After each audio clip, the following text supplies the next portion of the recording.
Hi, Nick here, June 29th, a couple of days before Canada Day, and we just spent the weekend wrapping up some things which I'll touch base on later. But first of all, a few pictures of updates of some little jobs that had to be done. Here's one for you. Any idea what this is? This is a vent filter for the fuel tank. Notice that the garage was really starting to stink, and as it turns out, a 2009 through 2015-14 journey all use this same little plastic filter. It vents one way and not the other, so the tank still breathes, but it doesn't expel the fumes into our garage. So that's a good thing. So that was a wrap up. I'm gonna have to extend that hose and get it underneath the car. And of course, eventually I'll have the body on, and we'll put that fuel filler spout aimed in the right direction. Underneath the car, just wanted to give you a quick picture of some heat shield protectant that we put on the underside of the floor. Of course, we've used that spray-on. Oh, what on earth is it called? Lizard skin. Lizard skin. Of course, yeah. The bottom of the floors is all lizard skin, both with sound deadening and with, of course, the heat protectant. But as an extra protection, just around the mufflers or above the mufflers, we put in some high heat padding that I bought at, I can't even remember the name. It's from a company called Heat Shield, but we bought it at Summit and cut it to fit, and because there's just no room to put aluminum reflectors. So we'll try this, and hopefully it keeps the floor nice and cool inside the car. So a couple of pics of that. There's another one, and maybe a better shot of it. And it covers anywhere. It's just above the mufflers. Anyhow, another thing that I think I might have a problem with is the drive shaft. Of course, you know we've used the Dr. Ruth four-link, adjustable four-link rear suspension. So the lower and upper control arms are both heimed, and they're adjustable.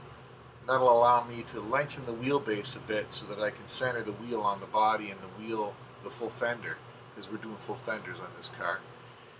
And when I did that, I think if you take a look at this picture right here, you'll see I think the drive shaft needs to be lengthened by about an inch, maybe inch and a half. Not enough of the yoke is sticking into the tailstock of the transmission. I think I've pulled the rear wheels a little too far.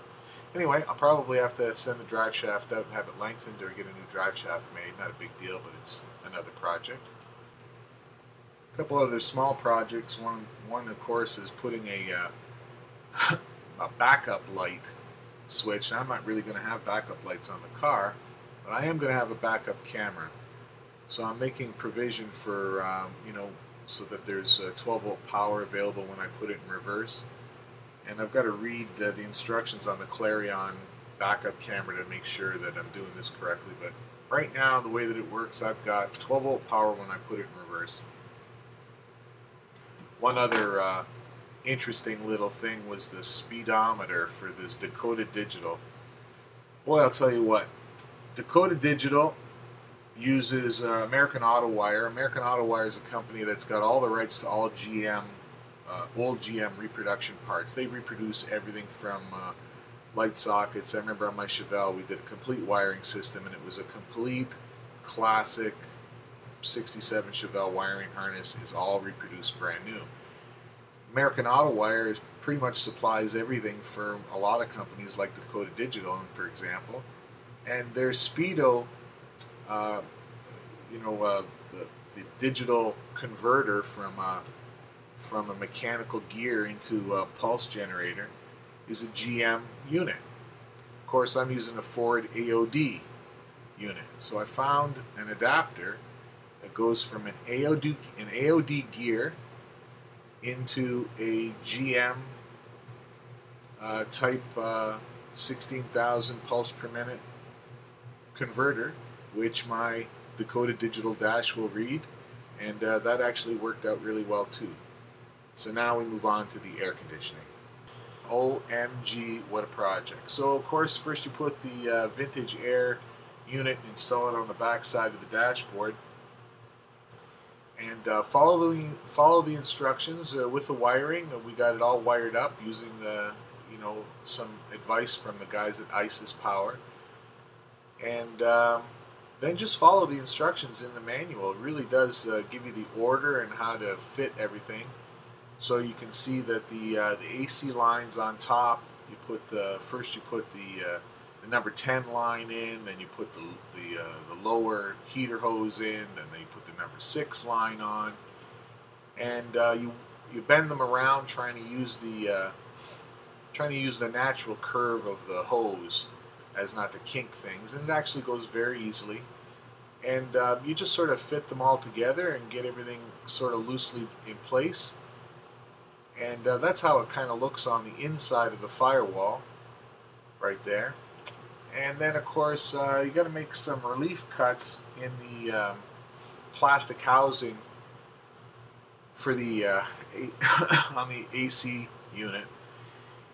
I mean, in the book it says just cut a little bit. I figured I'd cut a lot and just make sure that there's absolutely no chance of rubbing. And that's what we've done.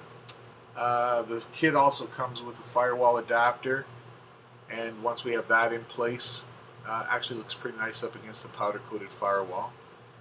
And you just sort of start roughing things in. As you can see, the hoses are all roughed in. But then the next thing you've got to do is, because they're high-pressure hoses, they've got to be clocked, in other words, marked in their exact direction. So once you get everything all nicely fitted, then you mark everything with a magic marker. And as you can see, these ones, I had to actually get different fittings for the air conditioning compressor, because the ones that are supplied with the kit are 130 degree J's, and I wanted to keep all the AC lines down low, which you'll see in the next few pictures. But anyway, I got these straight AC with the 132 ports on them, and clocked everything, and then sent them to my local neighborhood. Actually, it's not local. He's in Niagara Falls, a buddy of mine, Joe Boniferro. Is Joe's Transmission. His son Ryan crimped them all for me. Not for free, but almost for free. And then it's just the installation process. Make sure you put the O-rings on.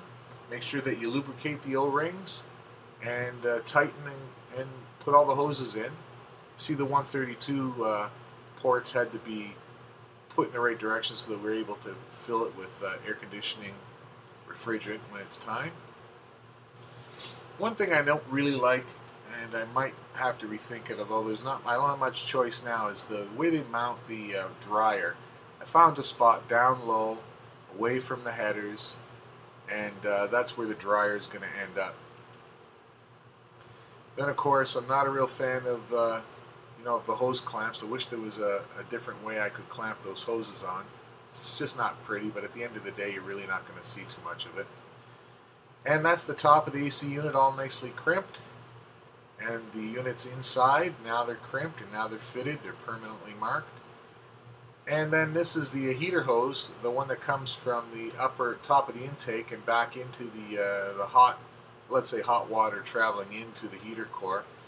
That's the Vintage Air heat control unit that goes in that line. And it worked out all right. I've kept everything away from the headers, and I heat protected those hoses that are down by the headers. And everything is looking pretty tidy. Tidy down underneath, coming from the condenser, and into the firewall. And hopefully by the beginning of June next year, 11 more months, my goal is to have this thing completely done and looking wicked. So, speaking of blogs, check it out, www.lowentubed.blogspot.ca.